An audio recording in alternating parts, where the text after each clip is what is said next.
A BASF tem mais de 160 anos enquanto grupo e no Brasil está presente desde o ano de 2000. A nossa divisão de catalisadores ela está focada no segmento de veículos leves e veículos pesados. Bom, antes da implementação do projeto, nós tínhamos uma situação de bastante dinamismo dentro da fábrica. Primeiro a começar pelas entregas. A gente sempre tinha problema de dificuldades em identificar que tipo de peça, que tipo de part number deveria ser entregue e a qual momento para cada um dos clientes. Apesar da demanda ser colocada com um determinado tempo, o que se verificava é que o mercado não respondia de acordo com o que era necessário ser produzido. E isso gerava um estresse muito grande no dia a dia, com dificuldade de atendimento em horário normal de expediente, dentre outras situações como o inventário alto, ter em mãos aquilo que não era necessário, em termos de produto, assim como deixar de ter o produto que o cliente de fato precisava. Então a gente percebeu que só o forecast não era suficiente para a gente programar, produzir e atender o cliente da melhor maneira possível. Algo muito importante que veio ainda de forma muito mais acentuada com a pandemia foi a percepção de que a demanda informada pelo cliente era muito menos real do que aquela que de fato acontecia no dia a dia da planta.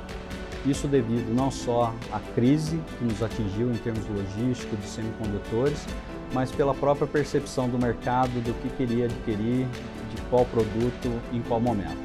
E através do projeto nós conseguimos de fato desacoplar o que era necessidade do cliente no final do dia, que ele poderia realmente de fato concretizar em vendas, daquilo que era um planejamento, um forecast que pouco poderia ser materializado devido às questões de mercado e devido às questões advindas aí da pandemia. Nós começamos o trabalho com uma empresa parceira, a Forsee. Então, trabalhando em conjunto com a consultoria, nós conseguimos identificar onde realmente o gargalo estava. Porque muito se achava que o gargalo ele estava num lugar, num outro, e com isso a gente não conseguia colocar foco na operação necessária, na máquina, no equipamento necessário. Então, trabalhando em conjunto, nós identificamos aonde realmente era o gargalo e a partir daí implementamos ações que realmente mostraram eficazes para tirar o maior proveito em termos de peças produzidas da nossa operação.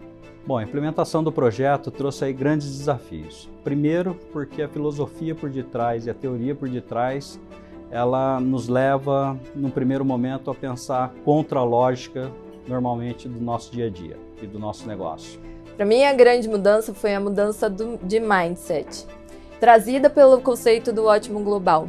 Quando a gente passou a olhar o ótimo global ao invés de ótimos locais departamentalizados, a gente automaticamente soube direcionar o time e com isso a gente empoderou todo mundo e as decisões ficaram muito mais ágeis. Como resultado dessa primeira fase do projeto, nós obtivemos um aumento de produtividade superior a 30% no chão de fábrica e redução dos nossos inventários, da ordem de 30% também. E um dos resultados bastante impactantes para a gente foi a redução do lead time total de produção.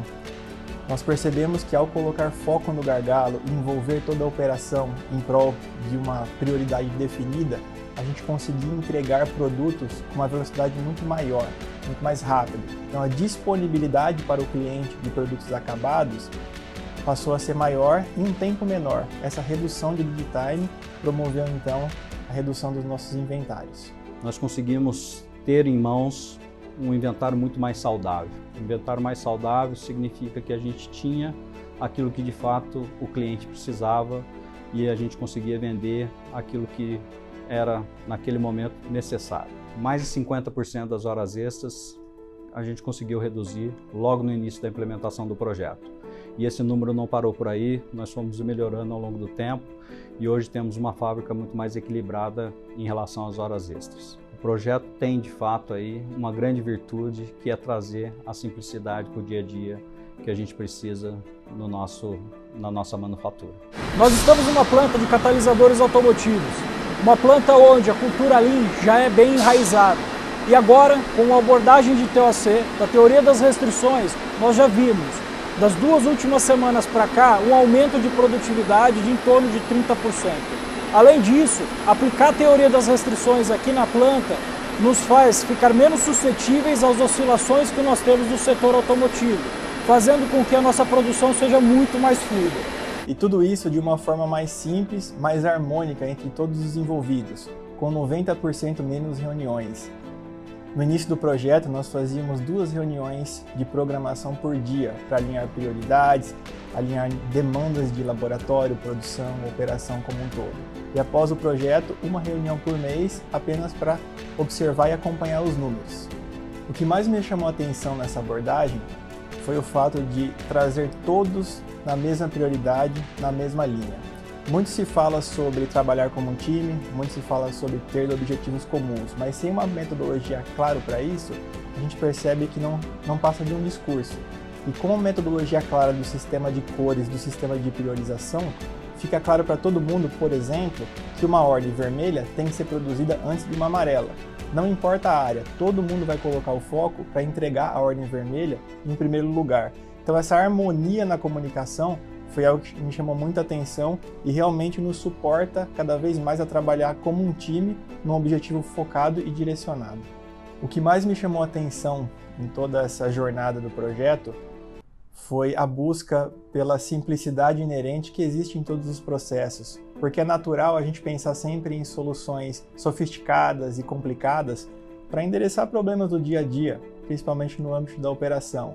E com a teoria das restrições, nós percebemos que simples soluções bem aplicadas no gargalo, que é a peça-chave da nossa operação, podem trazer resultados extraordinários no dia a dia. E tenho absoluta certeza que esse projeto ele não para por aqui. Nós já conseguimos expandi-los para outras unidades de negócio aqui no Brasil, mas ainda temos interesse de expandir para outras unidades, não só em catalisadores, mas em outros segmentos da base, em outros continentes, em outros países.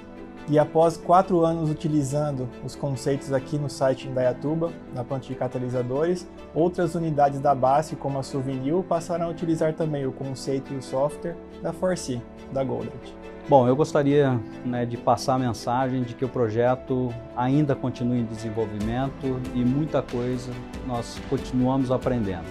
Os resultados para as novas equipes, para as pessoas que chegaram novas na organização, tem alavancado ainda de forma mais significativa a possibilidade da gente atender o mercado no final do dia, a criar um clima harmonioso entre as equipes, a romper barreiras daquilo que a gente normalmente estabelece de estrutura hierárquica dentro de uma empresa e olhando muito mais pela perspectiva do processo, e tudo isso culmina realmente em muitos benefícios em muitas áreas aí.